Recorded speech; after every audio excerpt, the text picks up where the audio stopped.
What covenant could he be referring to about them taking hold of? So we have to sit back and we need to look at something. We need to look at Matthew chapter 26 and verse 28.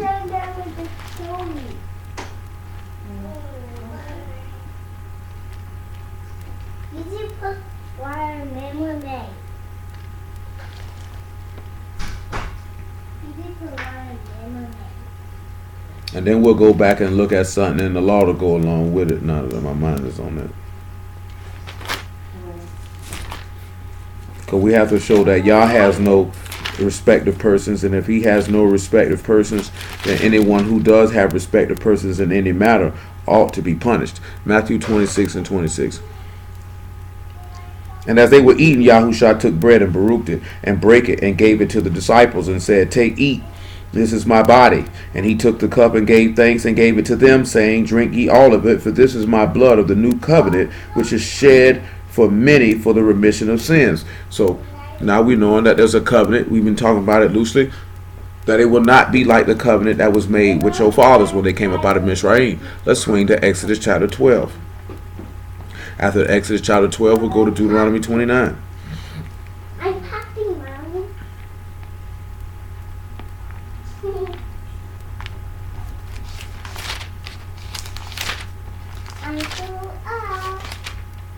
Exodus chapter 12. I want to say about verse 37.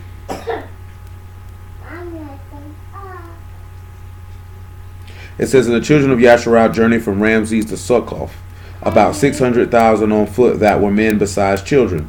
And a mixed multitude went up also with them, and flocks and herds, and even very much cattle." So we'll look at that word for mixed multitude, for mixed, because it said a mixed multitude left with them. Clearly he just made a distinction between them and the children of Yasharah. So hold on.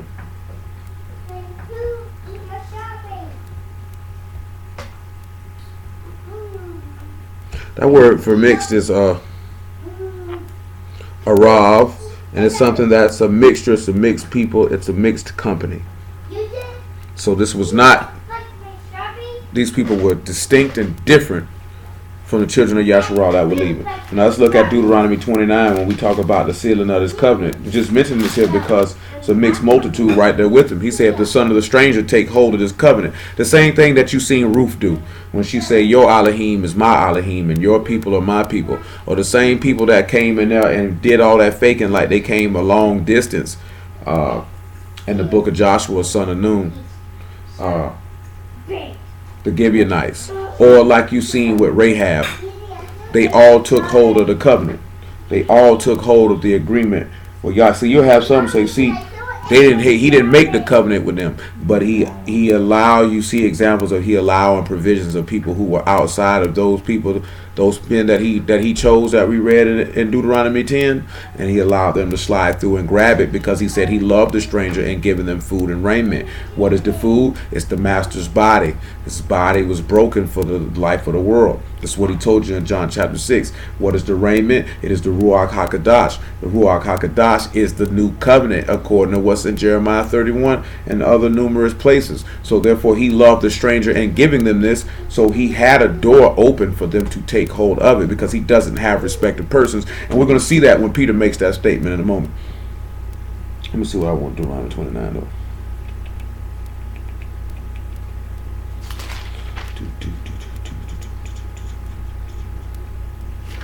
Deuteronomy 29 and verse make it verse 6.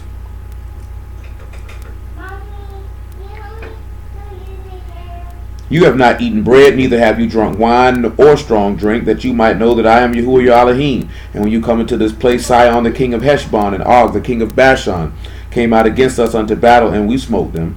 And we took their land and gave it for an inheritance unto the Reubenites and the Gadites and to half the tribe of Manasseh. Keep therefore the words of this covenant and do them, that you may prosper in all that you do." So now you notice what is contained in the covenant. The covenant is the word, the obedience of the word, the instructions that this man gave. And what I tell you now, Ye stand this day, all of you, before YAHUAH Elohim, your captains of your tribes, your elders, and your officers, with all the men of Yasharal, your little ones, your wives, and thy stranger that is in thy camp, from the hewer of thy wood unto the drawer of thy water. That's exactly what those Gibeonites were, who came up unto Yahushua son of Nun. They were hewers of wood and drawers of water. That's what they were given in exchange for them not putting their hands on them. That thou should enter into covenant with YAHUAH thy Elohim, and into his oath which YAHUAH thy Elohim make with thee this day, that he may establish thee today for a people unto himself, and that it may be unto thee Elohim, as he has said unto thee, and as he has sworn unto thy fathers Abraham, to Isaac, and to Jacob. Now notice that this man said that they entered into this covenant. He said, your little ones and your wives and thy stranger that is standing here with you. They got linked into it too. They just didn't sit back and say, oh no, y'all not in it, because there were strangers with them too. We'll look at the word for stranger, and then we'll come over here to Acts chapter 10. That word stranger is simply just gar, and that is a sojourner, a temporary inhabitant, a newcomer lacking inherited rights, of foreigners through conceded rights. This is a stranger. So they don't have any rights to the land. They don't have any rights to anything. And then we'll see why this makes it even more prominent to what Paul wrote in Ephesians. But let's swing over here to Acts chapter 10. I don't think we got nothing left in Isaiah 56. I'll double check, make sure. Matter of fact, yeah, come on back to Isaiah 56. Then we'll work our way like this here. And then we'll lead that man, because we have to establish that Yah is not a respecter of persons. He didn't have any respect of persons for them strangers. He didn't just not omit those strangers that were standing there with them. He counted them into it as well. You got to remember, he steady say that in the law, he loved the stranger. So what we're talking about is, again, these are things we're talking about what hinders people from receiving the Ruach. Is the omission of the matters that are very most important, that are conducive to your character and your conduct. You know what I'm saying? It goes beyond just, I don't eat pork and I keep Sabbaths and I keep feasts and I don't. It goes beyond that. It goes beyond, okay, I done got married, so I don't have to. I can have legal sex, because we know for a lot of men, shoot, a lot of women too. You know what I'm saying? Their loins is what get them in trouble. I just see brothers just talking about that. You know what I'm saying? Because dude was like, you got so many Hebrew dudes messing with women in the world, because he was like, oh, because the Hebrew women are messing with men in the world and having children, because people desire companionship. Most of the time they just desire to quell the fire that's in their loins, and that's what get more people in trouble. There's numerous things that get people in trouble. You know what I'm saying? Whether it's drinking, getting high, whatever the case, people's attitude, the maliciousness, the vindictiveness, you know, the slander, and whatever the case may be. And then that's what causes us to not really look at the finer points of the things that Yah discusses that you got to take on, which will allow you to receive the gift that everyone claims that they want to receive. You know what I'm saying? It's the same token that people only, if you motivated just by fear, and not the fear of the respect and reverence for Yah, but just you scared to get punished, then the love for him never develops, and you don't do it out of the what's the word I'm looking for? You don't do it willingly. You don't begin to do these things willingly and have a ready and willing mind. You don't begin to do it from that aspect, and therefore you won't endure for an extended period of time. You're only going to endure long enough till you say, you know what, I ain't scared no more, because it's not a genuine love from the heart for the man which moves you to walk in his way, which most I will and will be dealing with that sometime this week. We look at verse 7 in Isaiah 56. He says, even them will I bring to my Kadesh mountain, and make them joyful in my house of prayer, and their burnt offerings and their sacrifices shall be accepted upon my altar, for my house shall be called a house of prayer for all people. So before we go to Acts chapter 10, let's look at John chapter 2. And then we go from John 2 to Hebrews 8. Because he said his house will be called a house of prayer for all people. So we have to move past to know that we're not talking about no temple. And we could even sit back and see in Ezekiel 46 that it mentions that the stranger come up to the temple. Matter of fact, before we even read John 2, let's go to Ezekiel 46 because I mentioned it.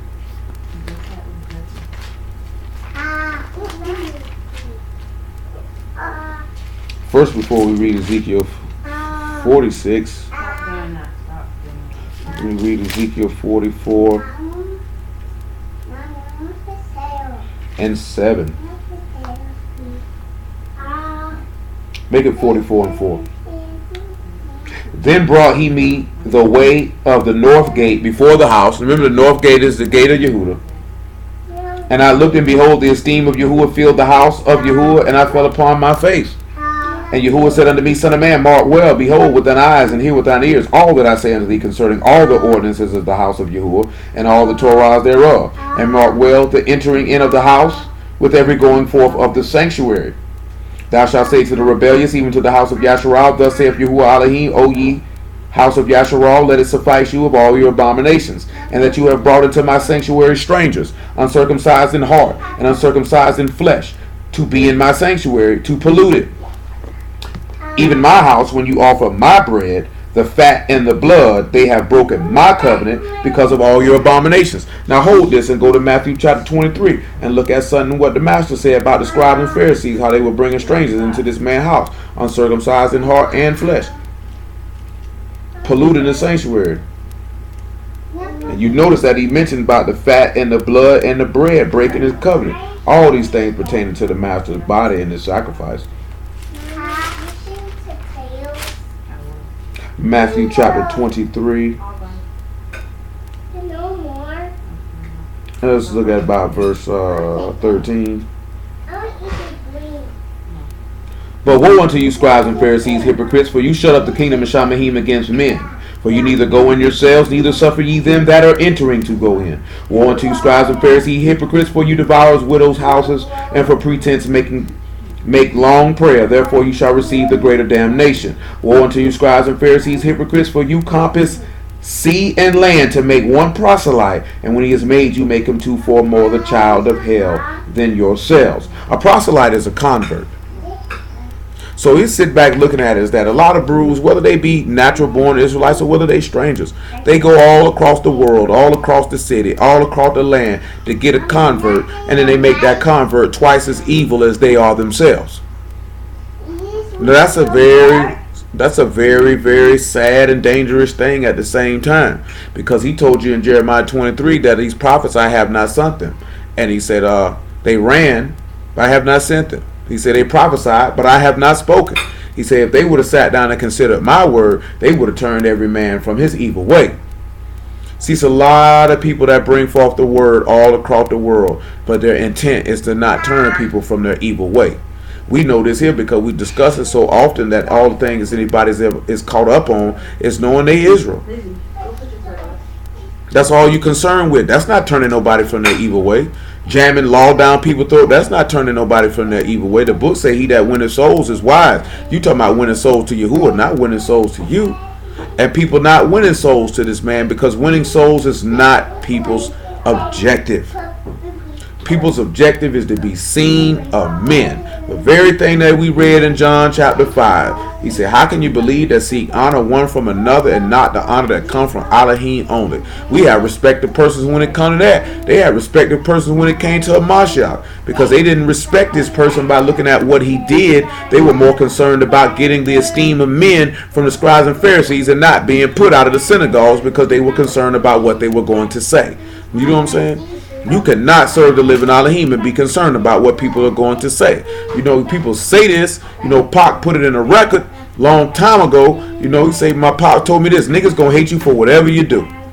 People are going to hate you and have something to say about whatever you do. Whether whatever you do is right or whatever you do is wrong. I know if you're doing what's right, you're going to have more people having something to say about it. When you're doing what's wrong, less people going to have something to say about it because they doing wrong and they don't want nobody to say nothing about their wrong. You should just know that from living. You ain't even got to deal with no time period of you being in the word. You should know that just by living. That when you was out here doing stuff you ain't had no business for, you knew about the word, ain't nobody really had nothing to say about what you were doing. But when we were selling crack, man, ain't nobody really had nothing to say about they knew we were wrong, but people really kept their mouth shut. But when you change for the better and start doing things that's right, people have a lot more to say. And that's where lines get crossed at too, because you have to sit back and look at is, because I don't want to paint such a broad brush with and a generalization in what I just said. You still have to have enough wisdom to know that sometimes if somebody letting you know you doing something, really you have to consider the source. If somebody come and tell you like, hey man, I don't think, like I just told y'all the other day, my homeboy say, yeah man, I don't think you ought to do that. You ought to consider who's telling you that. You know what I'm saying? You ought to consider who's telling you that. Because you should be able to have a good grasp and sense of who actually care about you and who don't. Because people who don't care about you ain't going to tell you what you need to hear. You know, they're going to go ahead and they're going to tactically agree with whatever it is that you're doing. You know what I'm saying? People who care about you and are your friends will tell you what you need to hear or what you don't want to hear, regardless of how that's going to make you feel, regardless if your feelings are going to be hurt or none of this. I can remember being back in school, even though this is a little different example, but when niggas used to rap and a nigga tell them, yeah man, that sucked. First nigga scream is the niggas hating on them. And I found that funny as I gotten older, you know what I'm saying, over time, that's people's usual response when you don't, if you tell them that something they're doing is not good, meaning not good in a negative way, but hey man, you're not good at rapping, or you're not good at playing basketball, or you're not a good drawer, or your preaching sucks, or whatever the case may be. That's the first thing come out people's mouth. I remember dude was like, yeah, y'all jealous of me. Niggas looking at this nigga like, jealous of you of what? You don't have anything for anyone to be jealous of you for. Because for someone to be jealous of you or to hate on you, you have to have something or be doing something that they wish they could do or that they wanted to do. If you don't have anything or you're not doing anything that anybody wants, or nobody wants to take your place and be you, then no one's hating on you. They're just giving an impartial opinion on the matter at hand. And I say that because when you're judging matters, you have to judge matters impartially. You cannot judge matters according to your emotions or how you feel. Even if you're directly related into the situation, you dealing with the word is still supposed to be able to separate yourself from that, because you're judging for Yahuwah and not for yourself. And that's what we be messing up at, because we try to judge this stuff for ourselves. You have to remove yourself from the situation and you have to judge it according to what's right. And that's what people don't do. Because I've been in this situation a few times in my lifetime where I was directly involved with the situation, but still I had to judge it accordingly to the information that was in front of me and state what was right and what was wrong, irregardless of how I may have felt personally or not, because it doesn't matter. Most people feel like you can't do that, but if you're dealing with Yahuwah, you're supposed to be able to do that. You're supposed to be able, if you can't do that, then you have to check your faith and service to Yahuwah if you can't judge a matter without separating yourself from it. You think everybody in this book judged the matter and they may have not had anything to directly involved in it? They still had to judge it, because you're judging it according to the word and not your personal opinions and feelings and your emotions. They don't matter. Your feelings and emotions don't matter when it comes to judgment. It doesn't matter. Once we learn that, we'll be all right. 44:7 though. He's saying that you have brought, we're in verse 8. And you have not kept the charge of my Kadesh things, but you have set keepers of my charge in my sanctuary for yourselves. Thus saith Yahuwah Elohim, no stranger uncircumcised in heart, nor uncircumcised in flesh, shall enter into my sanctuary of any stranger that is among the children of Yasharal.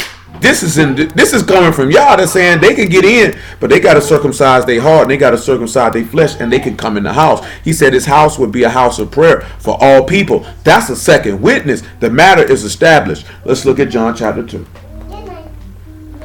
I got to crank it up a notch to get to the second half of this matter. But I got to show you, y'all ain't got no respect to persons in judgment. Because if he ain't got no respect to persons in judgment, then you can't have none neither. John 2 and about verse 16. Make it about 17. No, 16 is cool. And he said unto them, that soul does take these things hence, and make not my Father's house a house of merchandise. And his disciples remember that it was written, the zeal of thine house have eaten me up. Then answered the Yahudim and said unto him, why, what sign show thou unto us, seeing thou do these things? Yahushua answered and said unto them, destroy this temple, and in 3 days I will raise it up. And said the Yahudim, 46 years was the temple in building, and will thou rear it up in 3 days? But he spake of the temple of his body. Hello? Shalom. Hebrews 8. Leah. And calm down, Lizzie. 8 and 1.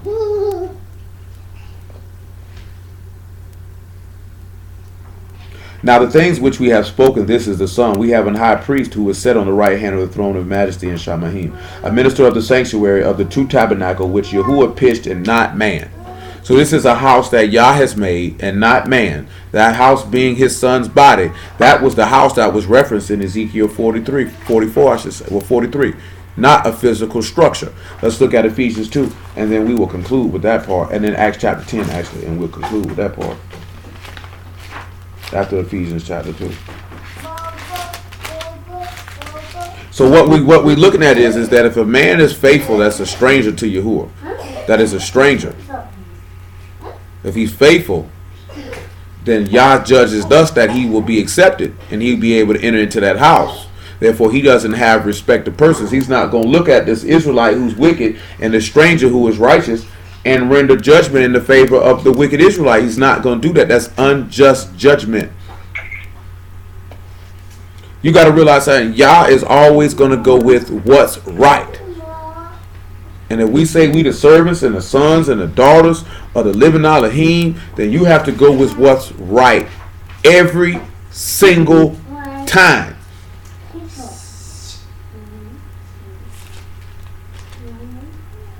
Two and what? 16. Make it 2 and 14. Actually about 2 and 11.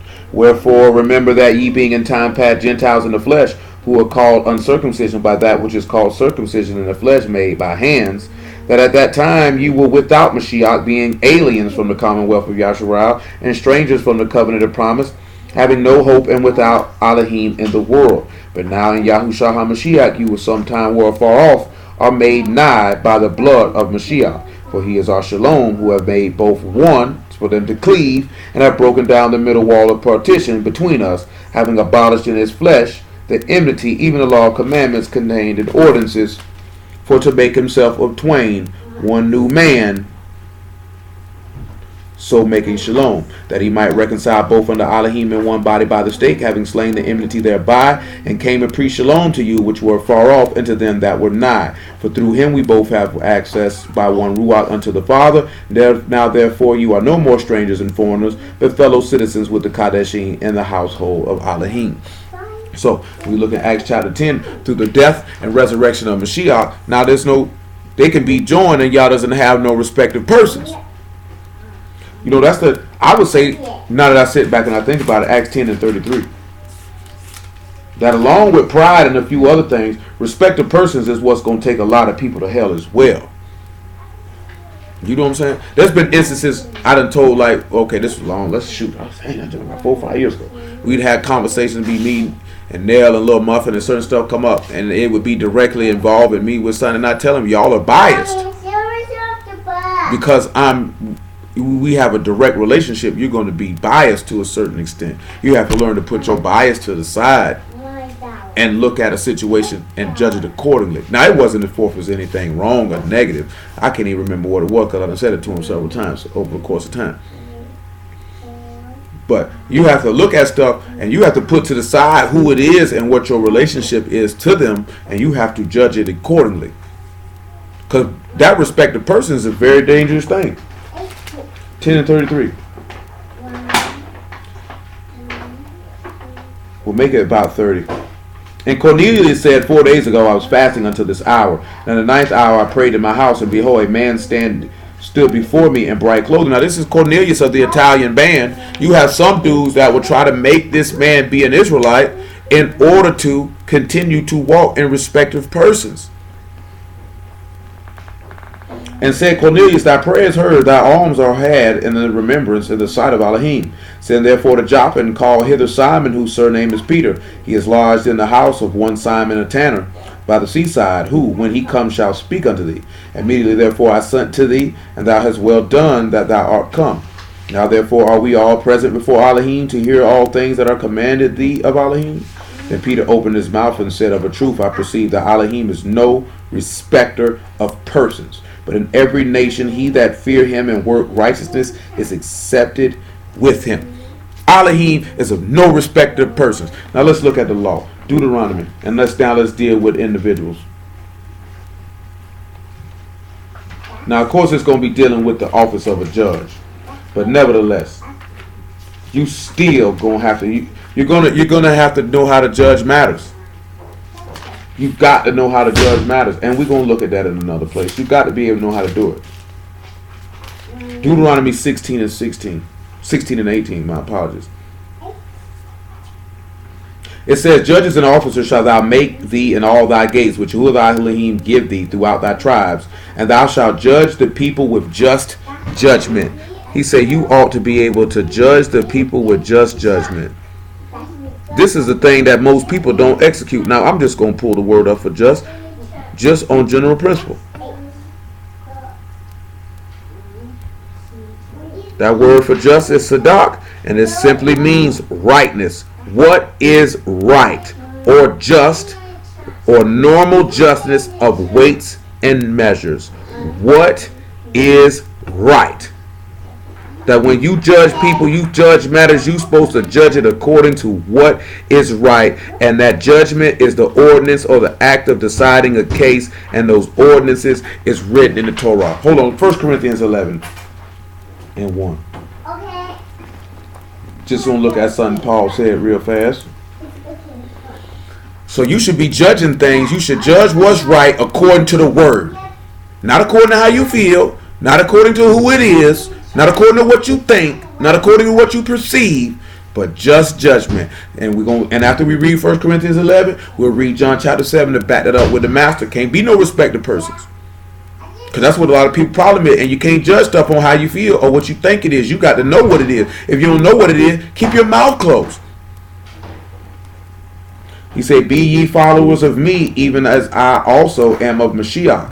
Now I praise you, brethren, that you remember me in all things, and keep the ordinances as I delivered them to you." So you need to keep the statutes, the ordinances, the judgments, the word of Elohim as he gave it. He said, keep them ordinances as I gave them to you. Let's look at John chapter 7 and verse 19. Stop slamming them cabinets.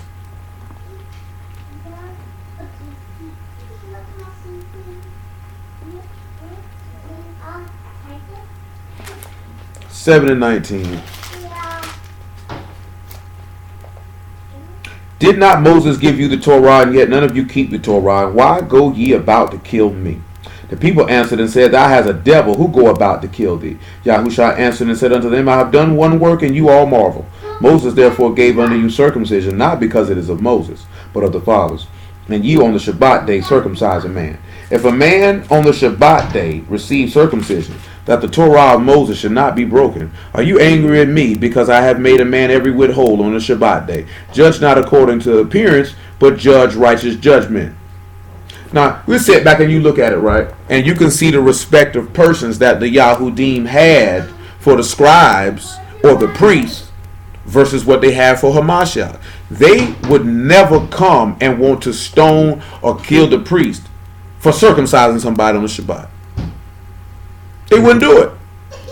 But yet this man heals a man and they want to kill him, showing that they did not have just judgment. And when they sat down, they had respect of persons because they respected the work of the priest more than they respected the work of a man healing someone who was in pain, who was in suffering, to let the mercy of Elohim rain on him.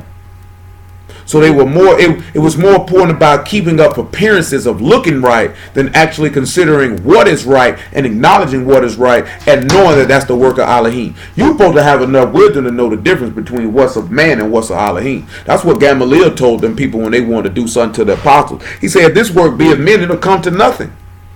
He said, "If it be of Elohim, you find yourself to fight against Elohim." That's when, because this is an instance of knowing this here, right? Sometimes you have men. They do things. When I'm talking about men, not just preachers. When I say men, I'm talking about men and women. Just people. They do things on their own. And it don't be a Elohim. And if it's of your own, it's not going to prosper in the end. It may prosper for a time, but eventually it's going to end. It's not going to be a continual process. You have to have enough wisdom. Are you doing this, or is it of Yahuwah's will, and is he guiding this? Because we don't want to get... Some people he have mercy enough that if it was them, he'll stop it. And some people he don't. He let them go ahead and crash. Let's go back to Deuteronomy 16.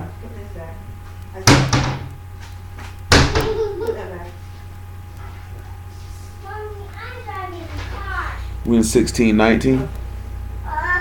Thou shalt not wrest judgment. Thou shalt not respect persons.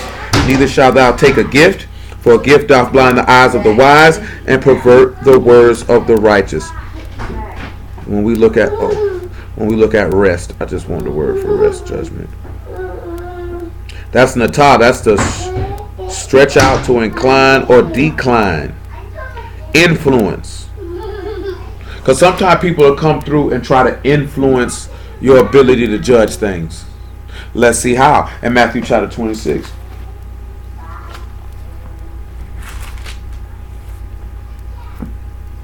And we'll look at 1 Kings 21. We'll look at that after the fact. Matthew chapter 26. Matthew 26 and 59, or 59, 26 and 59. Let's sit back and look at how these priests were trying to wrest judgment, as they were wanting to go with what they wanted and how it was going to look in the eyesight of the people versus going with what is right. Now the chief priests and elders and all the council sought false witnesses against Yahushua to put him to death, but found none. And yea, though many false witnesses came, yet they found none. And at the last came 2 false witnesses, and said, this fellow said, I am able to destroy the temple of Elohim and to build it in 3 days. And the high priest arose and said unto him, answer thou nothing, what is it which these witness against thee? So right there you see these men trying to wrest judgment or decline judgment. As it says in Habakkuk, the wrong judgment goes forth. A lot of times wrong judgment goes forth because people try to influence you to look at a matter and judge it according to what they want you to do. Let's look at Sunday, 2 Chronicles 19 when it comes to that before we swing to 1 Kings 21. You always got to go with what's right, and you can't let other people influence you to go against what's right. That's why he say, if sinners entice thee, my son, consent thou not. Because people will entice you to judge incorrectly. 2 Chronicles 19 and verse 5. And after 1 Kings chapter 21, we'll swing to 1 Corinthians chapter 5 or 6, if I'm not mistaken. I want to say it's 6. Because see, you might have matters. And before we read that, we'll look at 1 Kings 21 and then Matthew 18. Because see, I had stated this once before. And see, then people don't really like to do this. Because if we was to do stuff like it's supposed to be done when issues and things of that nature exist, and you got to stand up in front of people, you see that most people are full of crap. You know what I'm saying? It's forth as the things that goes down, because these things that have to be judged according to the word. See, that's a lot of things people don't like to do. There's one thing I've noticed since I've been dealing with this for the last 8 years, is that people don't like when you speak according to what's written. I've had people say, I don't want to hear what the book, I want to hear your opinion. You know, we can have a conversation, you can hear my opinion. If we talk about specific matters, I'm going to judge it according to the word. My opinion is grossly irrelevant. See, we get caught up in wanting to hear people's opinion. Then when you're dealing with real matters and issues, very rarely do men open their mouth and speak and judge it according to what's written. It's always according to how they feel or what they think.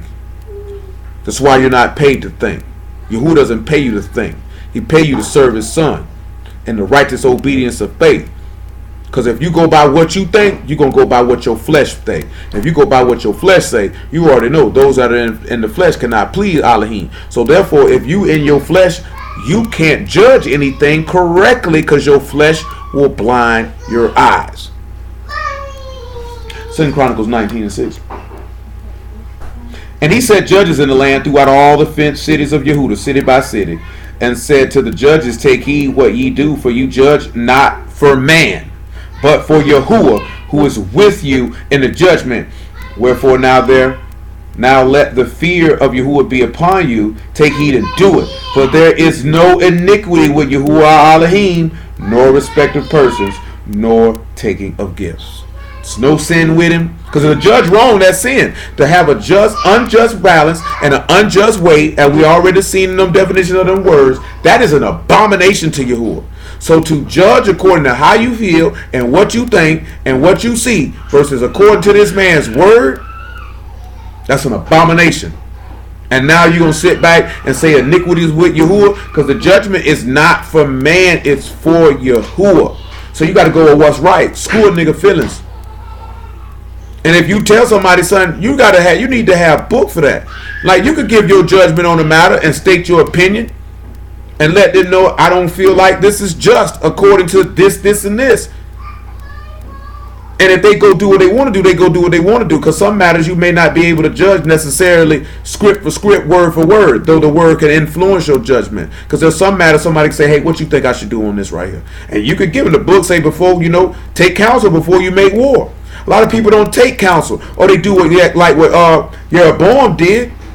You bring unto you base men who gonna tell you what you want to hear, or like Ahab did, get your base men tell you what you want to hear, because you already had it in intent in your mind that this was what you was gonna do. And when people already have it in their mind that that's intent what they gonna do, then they don't want anybody who's gonna tell them any different. That's why you can see Micaiah didn't have respected persons in 1 Kings chapter 22.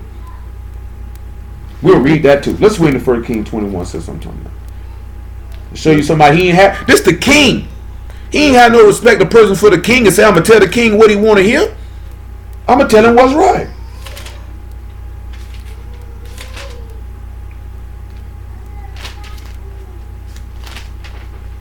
First Kings chapter 21. We'll look at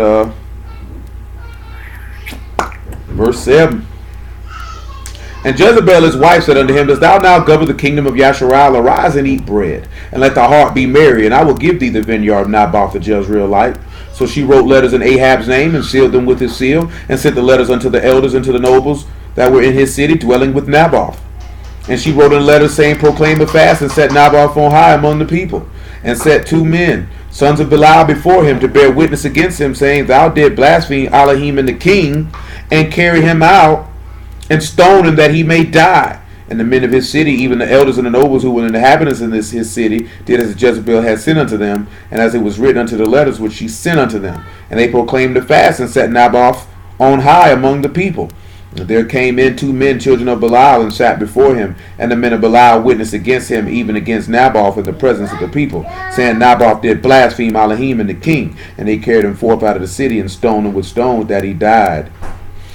Notice that they know what the law say. You got to have 2 witnesses. So they came and they wrest judgment from that man, or they declined and influenced judgment to get this man killed, because they had more respect of persons to Jezebel and Ahab than they had to what was right. Clearly, because they were sons of Belial, they were sons of the devil. Sons of Belial have always been present. Satan's children have always been present.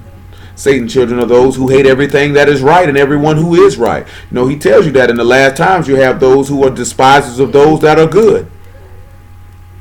Because if you're not good, you're not going to like anything that's good or anyone who is good, according to what the words say. Because a lot of people say, I'm a good person, or that's a good person. According to what standard are you judging that by? Are you judging that according to man's standards, or are you judging that according to Yahuwah standards? Because there are a lot of people that, according to Yahuwah standards, they are not good people. There are a lot of people who, in that same instance, who I just stated, according to Yahuwah standards, are not good people. That according to man's standards, they are very good people. You know what I'm saying? Straight up and down. There's no denying that. You have to be able to know the difference between the two. That according naturally and according to man, yes, you are a good person. According to Yahuwah, no, you are not a good person. And you have to be willing to state that. Many people are not. Let's look at this here in 1 Kings chapter 22, though. 1 Kings chapter 22, verse 7. And Jehoshaphat said, Is there not here a prophet of Yahuwah besides that we might inquire of him? The king of Yasharal said to Jehoshaphat, There is yet one man, Micaiah the son of Imelah, by whom we may inquire of Yahuwah, but I hate him. For he doth not prophesy good concerning me, but evil. And Jehoshaphat said, Let not the king say so. He said he hate him because he don't tell him what he want to hear. But let's see what Micaiah said unto them. Verse 13.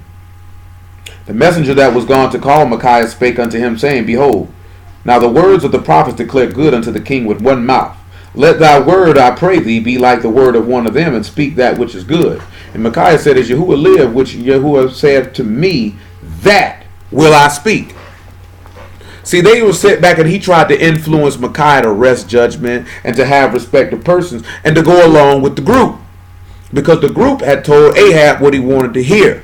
But notice that Micaiah stood on what Yah says and what Yah speaks. and what Yah determines to be right, and not what the group is going with. See, when you look at respect the person, that's where respect the person will come in at. You'll look at, that's the king. All the other prophets done said what he wanted to hear. I'ma say it too. Can't do that. Can't do that. You can, but you gonna go to hell.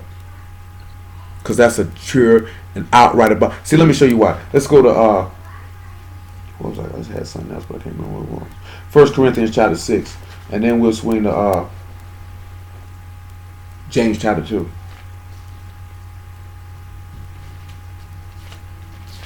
So you can't have no partiality when it comes to judgment. You can't have partiality when you're dealing with people. Right is right and wrong is wrong. 1 Corinthians 6 and 1.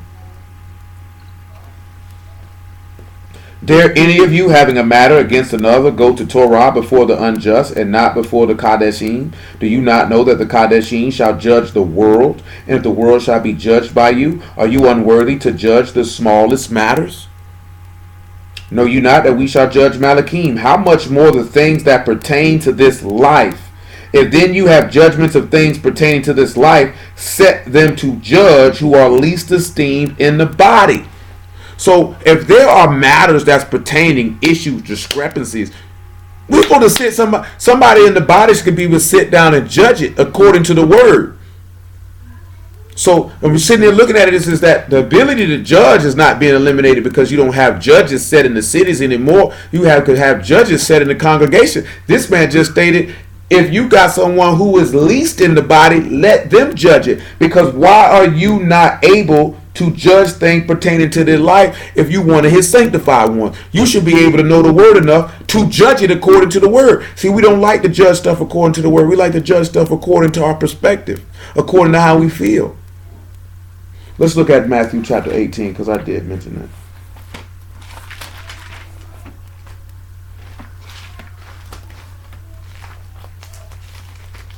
Because this is the purpose of why the master stated what he stated, Matthew 18 and 15.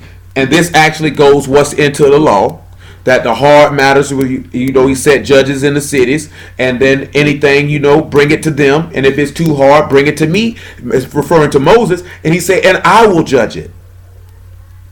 So this was how things were done. Because all this here he's saying in Matthew 18 is reference to the law. Bring it to the people who are qualified to judge the matter, and they will judge it if there's an issue in a matter. We don't have time right now. We could go in the law and dig all that out because it's there. You can look at Deuteronomy 1. It's there. Let me make sure that's the right place. I'll tell you the exact verse. You read it on your own time. Deuteronomy 1 and 17. And it actually starts out about Deuteronomy 1 and 9, where he runs this down, telling you how to take these wise men. And then and when I say time, meaning going to the individual laws that are about things that are not sin unto death, but discrepancies between people and how they were to be judged. Because I think we forget that you get in the word and you don't think that there's going to be discrepancies amongst people. There are going to be discrepancies. And he set a plan into place and a system for you to be able to judge those matters so that the righteous party could be vindicated and the wrong party could be condemned. Condemned in this matter of being judged to be incorrect and what they had to do to make the matter whole. Not condemned as forth as going to hell, but to make the person whole. Matthew 18 and 15. Moreover, if thy brother shall trespass against thee, go and tell him his fault between thee and him alone. If he shall hear thee, thou hast gained thy brother. But if he will not hear thee, then take with thee one or two more. Take with thee one or two more, that in the mouth of 2 or 3 witnesses every word may be established. And if he shall not neglect to hear them, tell it unto the body. But if he neglect to hear the body, let him be unto thee as a heathen man and a publican. See, and you sitting there taking it to the body, you got the 2 or 3 witnesses, they coming to let this be known, hey, you wrong to judge this matter. And if you don't want to hear that, then take it to the whole body and let them judge this matter. But see, it can't be no respect to person. See, people so be concerned about John chapter 12. This is what people are concerned about right here. Make sure I got this. John 12 and 33.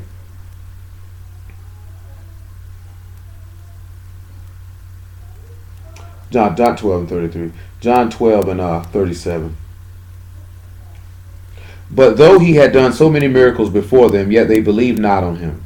That the saying of Yeshayahu the prophet might be fulfilled, which he spake, Yahuwah, who have believed our report, and to whom have the arm of Yahuwah been revealed. Therefore they could not believe, because Yeshayahu said again, he hath blinded their eyes and hardened their heart, that they should not see with their eyes, nor understand with their heart, and be converted, and I should heal them. These things said Yeshayahu when he saw his esteem, and spake of him. Nevertheless, among the chief rulers also many believed on him, but because of the Pharisees they did not confess him, lest they should be put out of the synagogue. For they love the praise of men more than the praise of Elohim. That's always been people's problem, is you love the praise of men more than Elohim, so therefore that doesn't cause men to... It's like what Paul stated in Galatians. He said, should I yet please men or Elohim? He said, if I yet please men, then I should not be the servant of Mashiach. Because people who have respect of persons 99.9% of the time are men pleasers. You can't be a servant of the living Elohim and be a man pleaser. You just can't do it. You can, but it's going to be detrimental to your soul. Before we read James, let me look at this thing in Proverbs 18, because I had some stuff lined out for this. I got to make sure it fit based on the direction that we went. Now we'll wait for that one.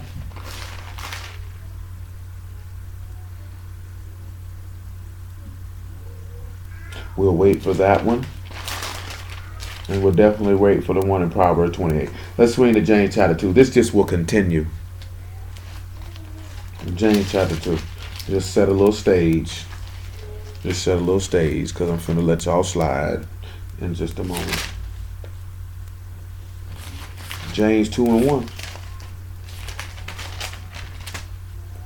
1. Listen what the man tell you. My brethren, have not the faith of our master Yahushua HaMashiach, the master of esteem with respect of persons. That's the first thing you have to sit back and realize, is that you cannot have the faith of the living Elohim, as we have established, and have no respect of persons. So meaning, like you, and I'll give you another example of respect of persons, right? We'll get people. Somebody could look at an individual. Well, he finna go into it. It's the same pattern. You could look at an individual and feel like because they got this, this, and this, that means Yah is with them. As forth as what he's about to say right now. So I'm really getting ahead of myself. For there come unto your assembly a man with a gold ring and goodly apparel, and there come in also a poor man in vile raiment, and you have respect to him that wear the gay clothing, and say unto him, sit thou here in a good place, and say to the poor, stand thou there, or sit here under my footstool. Are you not partial in yourselves, and become judges of evil thoughts? Hearken, my beloved brethren, have not Elohim chosen the poor of this world, rich in faith, heirs of the kingdom which he hath promised to them that love him? But you have despised the poor. Do not rich men oppress you, and draw you before the judgment seats? Do not they blaspheme that worthy name by which you are called? If you fulfill the royal Torah according to the scripture, thou shalt love thy neighbor as thyself, you do well. But if you have respect to persons, you commit sin, and are convinced of the Torah as transgressors. For whosoever shall keep the whole Torah, yet offend in one point, is guilty of all. For he that said, do not commit adultery, said also, do not kill. Now if thou commit no adultery, yet if thou kill, thou art become a transgressor of the Torah. So speak ye, and so do, as they that shall be judged by the Torah of freedom. For he shall have judgment without mercy that showed no mercy, and mercy rejoice against judgment. Notice he said if you have respect to persons, you commit sin. It's a lot of people that will look at a man's estate and look at where he's at versus another individual and feel like he had more. Matter of fact, First Timothy chapter 6 is a good instance of what he's sitting back talking about. 1 Timothy 6 and 3.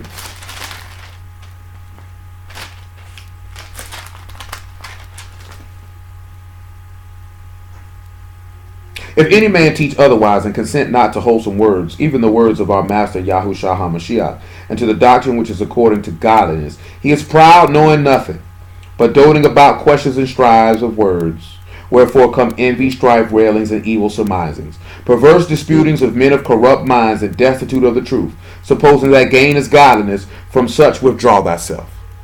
See, and in this world, that's how we judge things. That if a person gets this, and this, Oh, God got to be blessing him. You know how most of y'all feel like when you in the Christian church. They feel like the bigger the congregation, God got to be there. This is why he said in 1 Samuel 16:7, you look on the outward appearance, Yahuwah look upon the heart. Because they thought they judged Saul to be a righteous man based on how he looked. So they had respected persons towards him, not realizing that his heart was disgustingly filthy. Because he didn't have any love, any fear, any respect, any belief in the Elohim who he claimed was his Elohim. But David cleaved to him with the whole heart, the whole mind, and the whole soul. See, another example of, because I can just say this for me. Furthermore, a lot of people have in their mind what they feel like a preacher is supposed to be. How he's supposed to look, how he's supposed to talk, all of these things. But then they don't actually judge it according to what's written, because I know that they would have despised every prophet and every righteous man who ever walked the planet. They would have despised them because they did not come in the fashion that they feel like that they should come. We just read last week when Nehemiah was ready to put hands on people. The master beat men with a whip and flipped over tables. They stood in front of these people. Jeremiah prayed that these people should die. This is what he asked for. You understand what I'm telling you? Moses sat back and took a golden calf and burnt it down and made the people drink it. And made the people drink it. Elisha got 38 hot with a king because he said you should have stamped on these arrows 6, 7 more times till they be vanquished. Because these men, little children, came out and cursed Elisha, he asked Yah to send 42 she-bears to come down and kill all of these children. Now, if a man did that what Elisha did in these days and times, I can guarantee you people would say he is not a man of Elohim. Because they have respect to persons of what they seen in another arena, what they feel like a man of Elohim should be. How many people could deal with that to know this man asked this? How many people could deal with the fact Elijah asked for fire from Shamahim to come down to destroy his adversaries? A man of Elohim would not do that. But yet Yahuwah hearkened to that.